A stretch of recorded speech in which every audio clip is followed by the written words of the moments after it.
m'appelle Clément Limard, je suis étudiant en dernière année d'école de commerce à l'IESEG et je fais actuellement mon stage de fin d'études chez Engie au département en stratégie.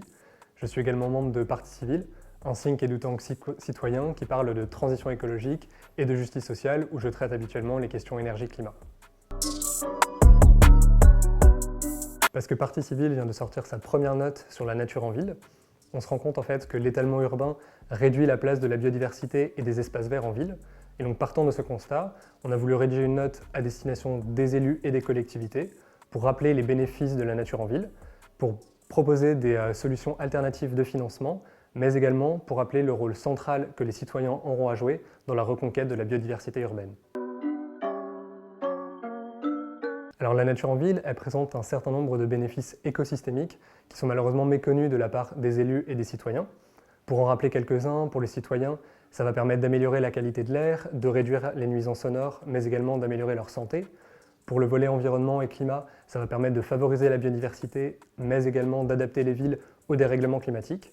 Et enfin, du point de vue de l'économie, ça va permettre une meilleure valorisation du foncier, mais également créer davantage d'emplois que des investissements dans la majorité des secteurs. Oui, quand on parle de nature en ville, c'est important d'avoir une approche très transversale. Il faut surtout intégrer les questions de nature en ville très en amont des projets d'urbanisme. En particulier, on a tendance à voir le végétal comme un bonus en fait, pour verdir des projets, alors qu'il faut avoir une approche beaucoup plus systémique et replacer le végétal au cœur des projets d'urbanisme. Oui, c'est ce que disent les chiffres. 7 Français sur 10 déclarent que les espaces verts publics leur ont manqué durant le confinement. 8 Français sur 10 pensent qu'il faut faire de la nature en ville une priorité pour les élus.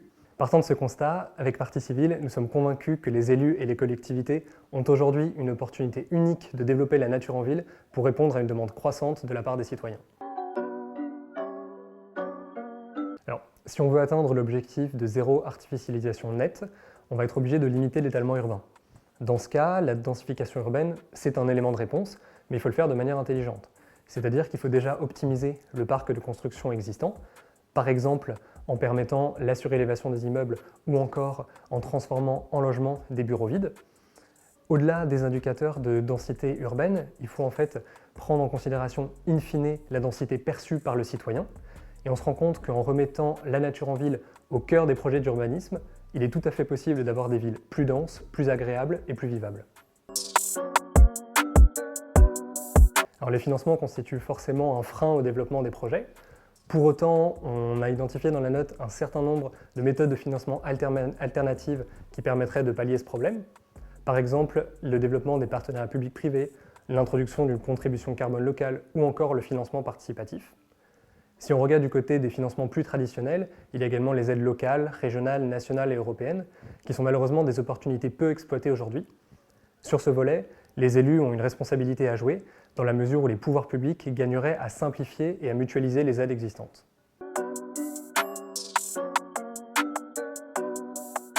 En fait, quand on regarde les questions de biodiversité, le citoyen il a un rôle plein à jouer. Pourquoi ? Parce que la réintroduction de la biodiversité et des espaces verts en ville, elle profite en premier lieu aux citoyens, en parallèle de la faune et de la flore. Les élus ont donc tout intérêt à impliquer les citoyens dans les différents projets menés, d'une part pour faciliter la compréhension et la réussite des projets, mais également pour réinscrire le citoyen dans une démocratie citoyenne, pour lui redonner une place dans les politiques publiques. Donc chez Parti Civil, c'est une conviction forte qu'on porte dans la note, qui est que la reconquête de la biodiversité urbaine passera par une implication citoyenne forte.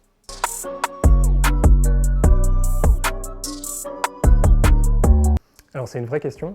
Le manque de foncier, la croissance démographique et la pression de l'urbanisme sur les milieux naturels constituent un réel frein au développement des projets de nature en ville. Pour autant, depuis quelques années, on sent qu'il y a une vraie prise de conscience écologique qui tend à recréer des villes plus agréables. Et sur ce volet, les élus vont avoir un vrai rôle à jouer, parce que c'est à eux que revient la décision de libérer du foncier pour le développement des espaces verts, mais également de réaliser des arbitrages pour avoir des villes plus agréables et plus durables à l'avenir. Alors si j'étais président, la première mesure, ce serait de donner davantage de moyens financiers aux collectivités pour qu'elles puissent investir dans des projets de nature en ville. Et donc comme on l'a vu, au-delà de l'aspect financement pur, il faut également simplifier l'accès aux aides. Et en tant que deuxième mesure, ce serait de reprendre sans filtre les propositions de la Convention citoyenne pour le climat concernant la limitation de l'étalement urbain et la zéro nette artificialisation des sols.